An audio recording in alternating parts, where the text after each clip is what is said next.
Once you've completed the electrical modifications to your vehicle that are appropriate for the child, you will need to work with a physical therapist to help develop a support system that is appropriate for that child's needs. And that's a very important thing. A physical therapist is going to have the best understanding of exactly what the child's support needs are, not only to make them comfortable and safe in the vehicle, but to help them improve physically. An under-supported child isn't going to be comfortable in the vehicle and might not want to use it. On the other hand, an over-supported child isn't going to be able to have the muscular development and mobility development that the physical therapist is going to want to work with them on. Also, when doing this, the number one rule is airway first. It is not uncommon when trying to support a child for people to go with support systems that somehow go around the neck. And that is the throat, the breathing airway can never be obstructed. So all vehicles should start with some type of child's 5-point harness, which would be the foundation of it. And this provides a support system that will keep the child from sliding out onto the floor of the vehicle, and it also provides support around the child's torso without crossing the airway at any point.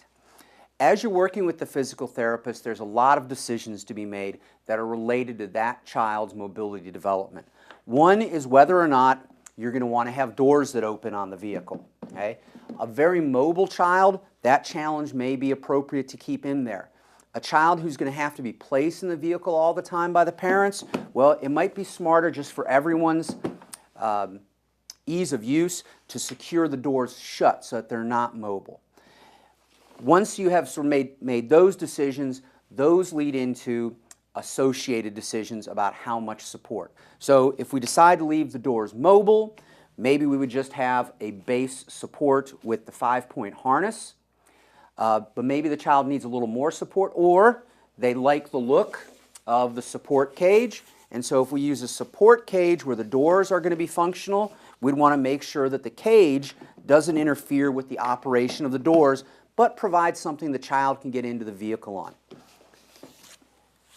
If we've decided to secure the doors closed, we would probably do a different type of support frame and actually run that down into the vehicle, something along these lines. And then these support cages are custom made to the individual child's dimensions and needs. So these are just some general ideas, but you'll need to be moving the child in and out of the vehicle a few times to actually custom fit the exact needs of that child.